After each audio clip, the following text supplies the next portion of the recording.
I'm gone for a week or so, and they drop a new hero on Marvel Champions. Angel. Angel's the new hero that they have announced, and that's why this video has taken so long for me to get out there. But let's dive right into this, right? Let's dive right in. We'll talk a bit about the announcement, talk a bit about the cards, and kind of my overall thoughts and feelings about it. So let's go to the announcement page. So here is the Angel announcement page. I'm not going to read everything about this, but I will kind of just go through the cards. One of the big things it talks about, though, is that he has a protection build right out of the gate, which is interesting. I don't know if that's the direction I may go with him, but they are going to be leaning into aerial a lot, which if you've been a part of my live streams in the past, I've talked about this, that this is one of the traits that I always like to see them go into more, and I'm really excited that they're doing it. I think aerial's really evolved over the past, I don't know, 3 years or so. When you think about what Iron Man's aerial trait looked like, where you had to, get an upgrade card out there, and then you had to exhaust that card and spend a science resource, I think it was, to get aerial, versus now heroes just have it, right? They're making it easier and more accessible, which I think makes it a better product in the long run, or at least makes a lot of heroes better. So anyway, Warren Worthington the Third is the alter ego card, a 3 recovery. 6 hand size, 12 hit points. Heal 1 damage from Warren Worthington 3 is an action, limit once per round, which is pretty interesting. They're just giving that to you, right? They're just going to let him heal a bit more. So this helps too if you're already exhausted as a hero, right? And you flip down to this side, and then you can heal up still, and then next round you can decide, do I just want to heal another 1, like being able to get 2 recovery for free, basically, and wanting to exhaust him on top of it, right? So it gives you more options for healing and flipping down, which is really nice, especially for solo. So that's pretty cool to see. As far as his hero side, this is the main hero side, I'll say for now. He's a 2/1/2 hero. 5 hand size drops down to it. And after you play an aerial event, you get to draw 1 card, which for solo is huge, right? Card draw right out of the gate, right? Just flipping the hero side, getting card draw is phenomenal. It's really cool to see. Makes him pretty strong. Also, he's X-Force and Aerial on this side. This side is just a mutant. But he's X-Force and Aerial, which is, we're going to see, pretty strong. Pretty good overall. So now one of his main gimmicks is the Ant-Man Wasp gimmick that he has going on, where he becomes a bigger card, and I can find more use for my Dragon Shield side loaders. So Archangel is a 0 threat, 2 attack, 3 defense card. Still keeps the 5 hand size, which is great to see, because Ant-Man dropped down, which is one of the not as great things about Ant-Man, is big Ant-Man drops on the 4. He stays at 5, which is nice. Angel of Death has a response after you play an aerial event card. Deal damage to an enemy equal to the event's printed cost. Limit once per phase, which is nuts. But it does come in with an acceleration icon, which we'll see. Archangel has a lot of strength to him. Archangel is going to be like attacking and doing a lot of damage, doing a lot of interesting things. And this boost icon, right, the acceleration icon is there, not boost, acceleration icon there is to kind of limit you from going to this side all the time. What I'm gathering from when I do this, just really quick, is that I'm going to spend a lot of time on Angel to build out, right? 2 threat reduction for a solo player is pretty good, right? It's not great, it's pretty good. And dropping it down to 0 hurts a lot. With an acceleration icon on there, it hurts even more, because acceleration icons for solo play, I believe, affect the game a lot more than multiplayer, right? If you have a main scheme, right, that goes up by, in a 4-player game, by 4, right, and you add an acceleration icon, well, now it's going by 5, right? So it's an increase, but it's not a huge increase. It's like a 25% increase. Now, if it was going on 1, and then you put an acceleration icon and it goes up to 2, you've doubled it, right? It's a 100% increase. So acceleration icons can be really detrimental to solo players in general. Now, obviously, that can compound a lot more in multiplayer, because then it can go up a lot faster, and whatever else, because of more cards coming out of the encounter deck. But still, just generally speaking, this will hurt a solo player more than the multiplayer game, just very generally speaking. So then they get into all his cards. So they talk about all the aerial events. And also, I should say that Archangel is also an X-Force member, also aerial trait on him. So they go into his cards with Adaptive Plumage, I think is how you're supposed to pronounce that. It's a 3-cost event. It's an aerial attack and thwart card. So the hero action is if you're Angel, remove 3 threat from a scheme and confuse an enemy. This is really strong, right? Anytime you can give status effects to an enemy, it's really, really great. And then if you're Archangel, you get to deal 4 damage and then stun an enemy, or to an enemy and stun it, right? So it can't be different enemies. So if you deal damage to a minion, then it would still stun that minion. So you can't like differentiate the two. Versus the aerial one lets you remove 3 from a scheme and then confuse an enemy, right? It's not the villain, it's any enemy you want, which is nice that they give you that option. So we'll see this that 3 for 3 is not great for threat removal, but for confusing the enemy on top of it for solo, absolutely huge, right? Same with 3 for 4 attack isn't that great, but to then stun the enemy is pretty good. Now, this is a quick reminder that even though it costs 3, and you play this card on Angel side, you would draw a card, right? This costs 3 for Archangel. You would also deal 3 damage on top of it, only for the first card played, obviously, because it's a response, but it's limit once per phase, not round, which will be important for a second. But yeah, so this could essentially be, again, a 3-cost card. There's gonna be ways to lower the price of this card, which we'll talk about in a little while. But you get a card drawn, or not back, but you get to draw a card, which reduces this just a little bit. So that's important to note. And again, this now becomes a 3 for 7 attack, which is pretty good. Archangel is going to have some attack, which we'll get into more later. So aerial agility is his 1-cost event aerial defense card. So if you're Angel, you get to ignore each boost icon and each boost ability for this attack, which is pretty good. Also, again, this is on the played on the defense side, and the response is once per phase. So now you are drawing a card after playing a defense card, which is pretty nice. Archangel, you give your hero a tough status card and you gain retaliate for this attack. So if you're facing off against an enemy that has piercing, this isn't as great, right? I mean, you still get retaliate for an attack, but 1 for 1 for retaliate is not that great.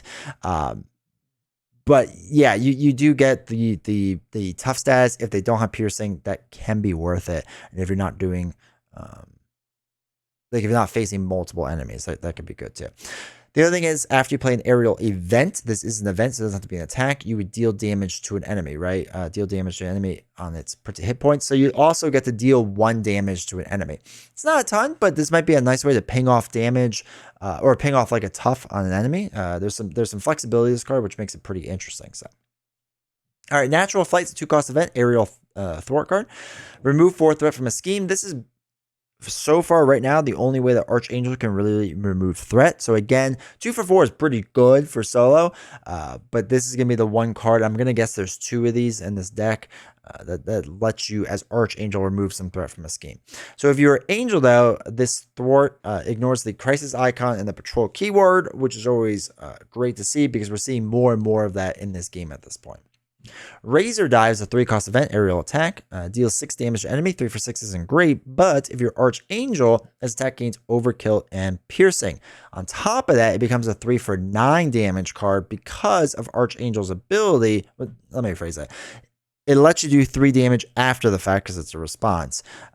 So it gets you some extra damage for this after this attack, I should say. Not for the attack, but after the attack. So again, piercing and overkill is really huge. It's really, really nice to see. I'm going to guess there's 2 of these cards in there, I would assume. It's not a super powerful card, but it is nice to have. Now, again, if you're dealing with an enemy that is able to put on a lot of toughs consistently or get a lot of minions out there, it's not as great and strong of a card. Even with overkill, it's not great. We're seeing pretty beefy minions come out, so it's not great in that regard. But still, being able to get an attack and a pierce out there, or overkill and a pierce out there, is really useful, or can be really useful. And the responsibility that Archangel has is nice because if, again, you're knocking out 1 minion then with a tough status to hit the villain and then use the next 3 to attack another minion that's out there, right? Like being able to spread around your damage can be really useful and really helpful. Metamorphosis is a 2-cost event. It's just an aerial event. Change form. Then if you are Warren, you get to draw a card, which is not bad. Angel, you get to remove 2 threat from a scheme, which is nice. And Archangel, you get to deal 3 damage to an enemy. Now, this is also interesting too because these are responses. So you would... Where is it? I'll find it. You get to change your form, and then the response happens after the fact, right? So for Archangel deal 3 damage to enemy, then you would also deal 2 damage, right? Angel will let you remove 2 threat from a scheme and then draw a card, which is right. It's a response. Let me just double check that really fast. Yeah, so it's a response. So you get to draw a card. And even if you went down to Warren's side, you would get to draw a card because of the ability on it. Then you get to heal a bunch, right? So there's some interesting, fun things you can do with this card. It's kind of cool how they're approaching this. So anyway, I think that'll be a pretty decent card overall. And then Avian Anatomy, which is just crazy.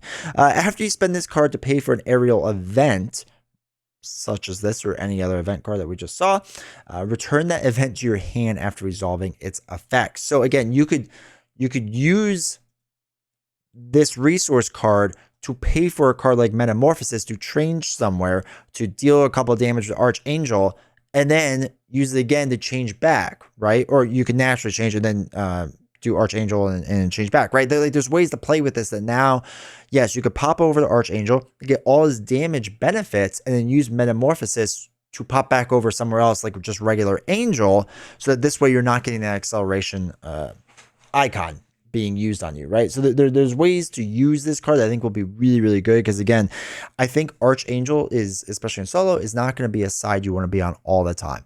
I expect, just from guessing, that I'm going to be popping over that side like 3 times a game, right? So really when I line up my ducks in a row for like a huge attack card. Now, one of the things people have announced, or a lot speculate with, is the old Hone Technique and Dive Bomb cards. For those that don't remember, Dive Bomb, you can only play if you're aerial. It's a 4-cost event. You get to deal 7 damage to an enemy, 1 damage to each other enemy. So now if you're playing this card as Angel, after you deal your 7 damage and 1 damage to each other enemy, you get to do another 4 damage somewhere.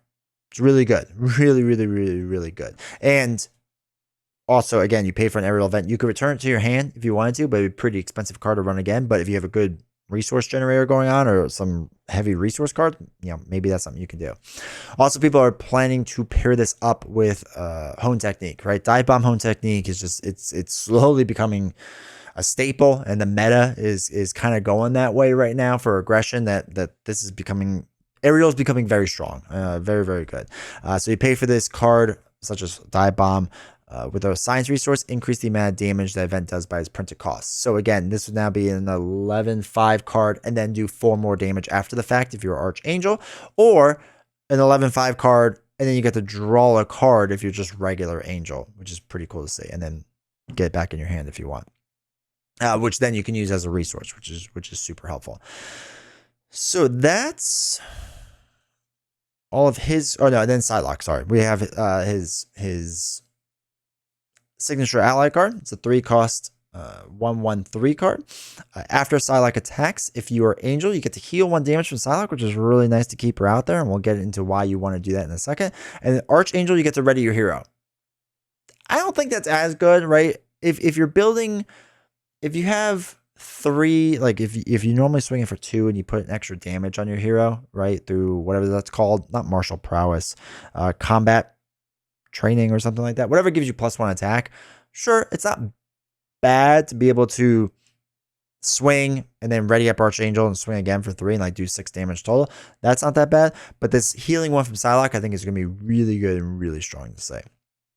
So now we get into his protection cards, which I think are decent enough. I'm not a big protection player, as many people may or may not know, but I don't mind his protection kit. Now, this card is one of the more interesting ones, which is the Power of Flight, which you get to double the number of resources this card generates while paying for an aerial card.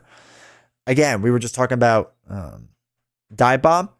This is massive. If you're running a quote-unquote Dive Bomb deck, or really any aerial deck, this makes a lot of sense now, right? This is now getting to be a staple in your deck, probably, especially with your 2 other gray doubles.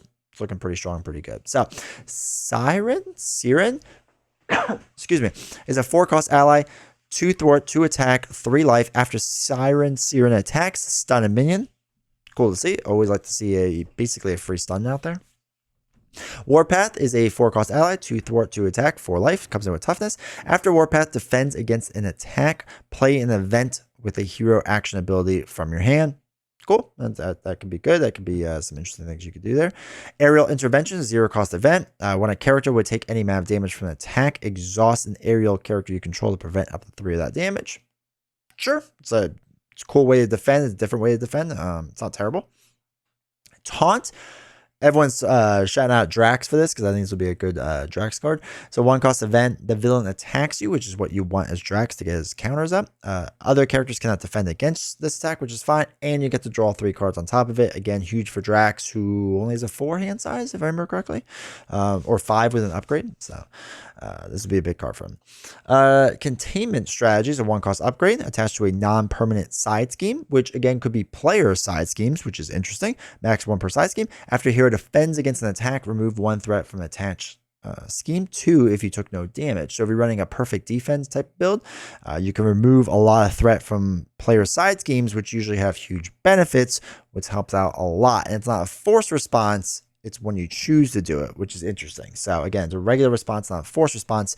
So you're not like, you can time out when your player, or time out precisely when your player side scheme should go off, which is really useful.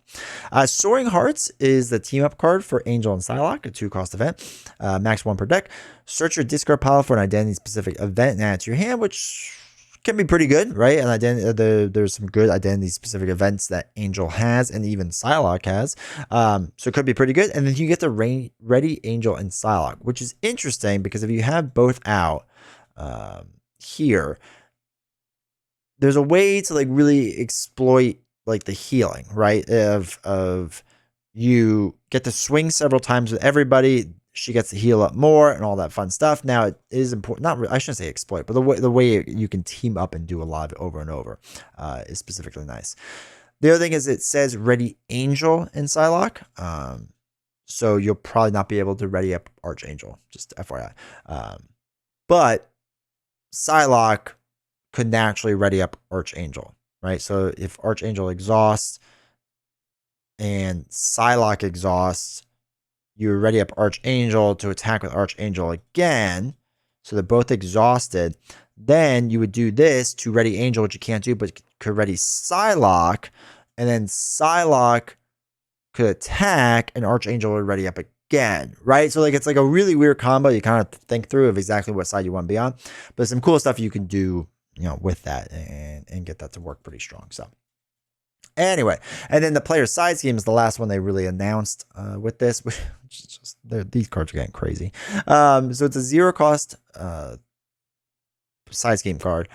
You just remove 3 threat, which is not too bad. Victory 0, obviously. When defeated, each player heals a total of 5 damage from among characters they control, which is crazy. Obviously, for multiplayer, this is a massive card, but even for solo, being able to heal just 5 from yourself or like 4 from yourself and 1 from an ally or something like that, that's a huge card. It's a really strong card. So the only other thing to note is that Psylocke and Angel are going to be coming out about the same exact time, right? Maybe a little bit off, but generally speaking, they're both coming out September, so it's another like dual release. So those are all his cards, and then we'll get into my final thoughts of everything. I think it's safe to say overall that Angel's going to be strong. Angel's going to be really, really strong. He's definitely going to be a strong hero. He has the ability to heal, which is really nice. He's got a lot going for him. The only thing we really haven't seen is if he has any upgrades and what they look like, right? Most decks have an upgrade or 2 or like a support on the alter ego side. Those are kind of the cards that we're missing. I think we've seen all the events, and all the events should equal to about like 8 to 10 cards that we've seen, and then Psylocke is 1, so we're just missing like 4-ish cards or so, I would guess, which is pretty cool to see how heavy that is going into the event builds, right? They're definitely leaning heavily into event and aerial event, which I think is cool. I think it's nice that they're expanding upon that. Again, personally, I see that you're going to want to stay in Angel form until you build out a bit more to whatever that is, or whatever that looks like for you. If you're playing Justice, Protection, aggression, whatever. And then Archangel is something that you're going to be there to just, when you're ready, just nail those big hits, right? And I see not that Angel's like a burst damage hero, because you can pretty consistently do decent amount of damage if you go to the Archangel side. But even on the Angel side, the damage can be there. It's not fantastic, but it can be there. But I think he's going to lean more into like aggression type cards with that with that damage, right? Like with a die bomb. That stuff makes, not that it makes more sense, but it makes a bit of sense to me. Cards like we talked about with adaptive plumage. Again, is a threat removal card for Angel. Archangel is a bit more of an attack card. Natural Flight is what it is, but then Razor Dive can be done on Angel's side, but you just don't get the overkill and piercing. So again, I feel like it's going to be this interesting balancing act where on the Angel side, you're not really doing damage. You want to flip over to Archangel to do a lot more damage, right? To do the majority of damage. It will be interesting to see how much the acceleration icon really throws you off, right? That, again, I think in a group setting, Angel/Archangel is going to be stupidly strong. I think in a solo setting, he's going to be very strong, right? I don't think he's going to be like a weak hero by any means, but I think there's going to be this really interesting balancing act of when do you flip up to Archangel's side to do massive amounts of damage. Now, it's easier to do when you have cards like Metamorphosis, where you can flip back to the Angel side then, right? You can bounce between the two. That stuff makes it a little more interesting, makes the card combos probably a bit better. And then cards like the new gray double, essentially, not gray double, but the Power of Flight, right? That gives you double resources on aerial cards, will help out a lot. Avian Anatomy will help a lot with getting cards back in hand. So you'll be able to pay for some of these cards because a lot of these cards that we've seen are really expensive, right? We've seen Metamorphosis, which is a change form card that costs 2. Razor Dive costs 3. Natural Flight costs 2. Aerial Agility, the one defense card, costs 1, which is nice. But Adaptive Plumage is 3, right? We're seeing a very expensive deck. So the cost curve is going to be a little bit higher on Angel, which I don't think is bad because, again, if you're on regular Angel side, you should draw a card each time as long as you play aerial cards, or aerial event cards, I should say. So I feel like a lot of people have already said that how incredibly strong Angel's gonna be. He's gonna be one of the best heroes out there. I've seen that a lot on Reddit. I don't think that's the case. I don't think he's gonna be S tier, right? I think he's gonna be a very solid A tier. As more aerial cards come out or people figure out different combinations of the aerial cards, I think he moves up. Is he a very strong hero? Yes, up. Absolutely, he's going to be strong. But his damage isn't that burst damage that you need for expert all the time, right? Like, he does need a little bit of I don't want to say build out because we haven't seen his upgrade cards. But like the cards that he has now are fine, but they're not doing like massive amounts of damage, right? The stereotypical 3 for 8, right, really isn't done per se. But it kind of is if you're an Archangel, because then you could do like the extra event cost damage, which helps out a lot, which actually makes him really strong. But then you get the acceleration icon, which anytime you get that in solo play, it really hurts you. So this is kind of what's been going through my head a lot thinking about Angel, is that I do think he's going to be really strong. I think playing him solo is going to be a really weird balance. I don't think you're going to want to be an Archangel that much. I think you're going to rely on, again, more burst damage and then trying to get back to the Angel side as fast as possible to control the board state, right? To keep the, I don't want to say resource generators, because it's not really resource generators, where you're just trying to get the card draw, right? Get the free card draw. You're trying to use cards, like Adaptive Plumage, where you can confuse the enemy as Angel or stun it as Archangel, right? There's going to be a lot of things you have to work in with this deck. I think team building exercise is going to be a huge card. Any resource generators you can get are going to be huge, or anything that can act like a resource generator in general is going to be huge. That's why I don't think Angel is going to be this over-the-top powerful hero. I think he's going to be a little rough on expert in solo play, because there are some villains out there that just start attacking and going crazy right off the bat, and it's expensive, right? His events are expensive, and you're going to have to spend more time building out in the beginning. So you're not going to be able to play a lot of those expensive events. So it's not that he's bad. I think it's just there's going to be more nuanced and more things to plan out for with Angel than I think people are expecting. I think people are expecting that, oh, this is going to be an easy win hero. I don't think that's the case, but I do think he's very strong, right? I do think he's going to be very, very strong. The only worries I have is how expensive his events are. They are quite expensive. And that how hard is it going to be to balance Archangel with that acceleration icon, right? Because even dropping, when you think of, if you take your time to build out and you naturally come out with one acceleration icon, like normally playing solo, and now you're going to be increasing that another 50% by adding another one out there. That's a lot, right? That's I mean, adding that much more each round, like that's a lot for a solo player. So it's going to be that's going to be the most interesting balance, I think, to me, is how that all works. So anyway, I'm very excited for Angel. I do think it's going to be a very fun hero to play. I think it's going to be a very unique hero to play, but I don't think it's going to be this over the top powerful hero. I think he's going to be fine. I think he's going to be good. I think he's going to be interesting. The one other thing I'll note is the one other complaint that I've seen about this by quite a few people, surprisingly, and I don't know Marvel X-Men comics very well. So if I'm wrong about this, I apologize. It's just I've seen it in quite a few places now that people that don't like this Angel Archangel flipping ability, right? Because I allegedly, supposedly in the comics, like he's Angel, and they even allude to it in the story that he's kind of Angel for the longest time, and then you know, he basically gets he was a member of the X-Men until the evil Apocalypse transformed him into Archangel of Death. And then, you know, after a great amount of effort, Angel managed to escape Apocalypse's influence, but he still struggles with control, powerful and brutal, of the Archangel persona within him. So when a lot of people were talking about this, they were saying, well, you know, it's kind of one of those things that, like, it's very hard to flip, and it's not something you should flip that often. And again, I think they're trying to thematically hit this with the acceleration icon, that you really don't want to hit that side, but it is something that, like, you can just pop between the two. And for a game that has been 90% of the time, I think, really thematic and really on point, if this is the case, again, I don't know X-Men comics that well. If this is the case, it does seem like a little bit of a miss on that. Is it the worst thing in the world? No, it's not the worst thing in the world, but it's worth pointing out because I've seen it online a bunch. So anyway, that's my overall thoughts. Excited. I'm happy. I think he'll be good. I think he'll be fun. I don't think he'll be a OP powerhouse like a few people have mentioned online, but I think he'll definitely be good. I think he'll definitely be strong, and I'm excited to see him. So let me know your thoughts down in the comments. If you made this far, let me know.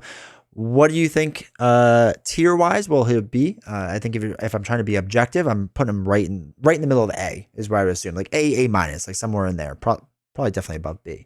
So like I said, definitely strong, but not S tier. I don't see him up that high. So until more aerial cards come out, and then obviously it expands upon, or maybe he's got some crazy upgrades that we don't know about yet. So in the comments, let me know where you would put him and what your thoughts are of him so far. Are there any crazy combos you're starting to come up with? Because I've seen a lot of people coming up with those ideas of how to do different aerial cards and exploit different things with his aerial ability. So let me know that in the comments. If you made this far, make sure to hit the like button and subscribe. That stuff really helps out the channel, and I really appreciate it. And yeah, I'm excited. I'm excited to see what it's all about and see how he plays. So I'll see you all next time.